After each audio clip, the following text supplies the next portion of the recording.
Rock fans get excited when a supergroup forms and releases an album. They usually get more excited when a supergroup returns with a new album after 8 years. Featuring members of Anthrax, Fall Out Boy, Alkaline Trio, and Every Time I Die, the Damned Things have returned and with their powers combined, secretly wrote new material, and we now have High Crimes. While the respective bands each member comes from are all established acts incredible in their respective subgenres, the Damned Things is a name that should get a lot more credit for 2 reasons. 1, it's about the music and not an agenda or trend chasing.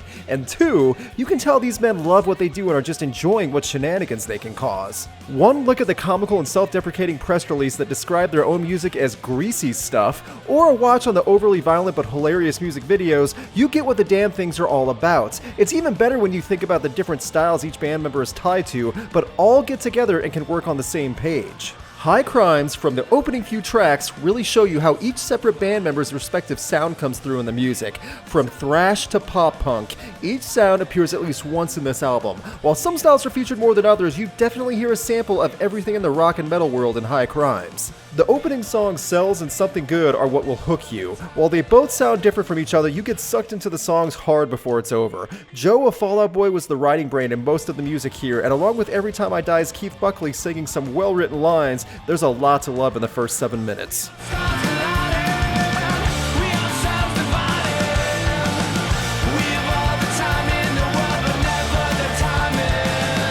When I first heard Cells, I loved it due to the lyric hooks, the guitar rhythm from Scott Ian, and the excellent chorus. It's hard to really focus on one element because many different things are thrown at the same time, but it all flows beautifully. That leads to Something Good, which sonically is very different from Cells, but still is a ton of fun to hear. The same lyric writing quality is there along with a solid chorus line, and I admit I found myself singing along with the YELL chant. The comment about greasy music that the band used to describe their own songs, yeah, it actually is somewhat accurate. When you hear the thick, gritty style in songs like Omen and Storm Chaser, it sounds like it's from a totally different band or supergroup or whatever you want to call the damn things. Sometimes the songs don't connect well together because of the different styles all being displayed, but the quality is high and there is replay value in many tracks. Just about every song on Higher Crimes has great guitar work and solos. Keith Buckley sounds strong, and while you might enjoy some styles over others personally, at no point does the music get boring. I mean, Scott Ian just can't do boring, so it makes sense.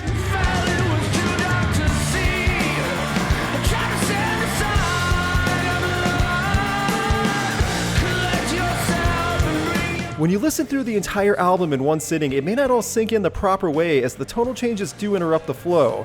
I'm not really sure that the Damned Things got back together to make one flowing album from beginning to end. I honestly think High Crimes is an album for a group of friends who haven't gotten together in a while, finally reuniting and doing whatever they want. No agenda, no 10-year plan, just music. Some songs on High Crimes will take a few listens to really get into.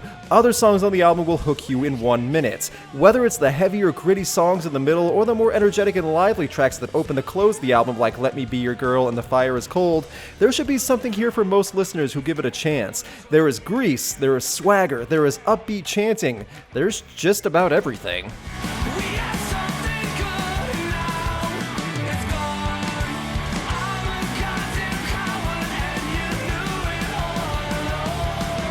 Describing a supergroup with members from Anthrax and Fall Out Boy is going to be a hard sell to some people. Once you hear a few songs, you'll get it. The fantastic lyric writing along with the excellent delivery from Keith Buckley is just the icing on the cake for what already is good music. Overall, High Crimes is a breath of fresh air for hard rock and just about every surrounding style. The Damned Things bring some grit in their own brand of greasy rhythm, and it shines many times. Take the songs as individual pieces and you will find ones that you love. For all the albums out there trying to make a statement or make a band famous, here's one that's just meant to listen and enjoy.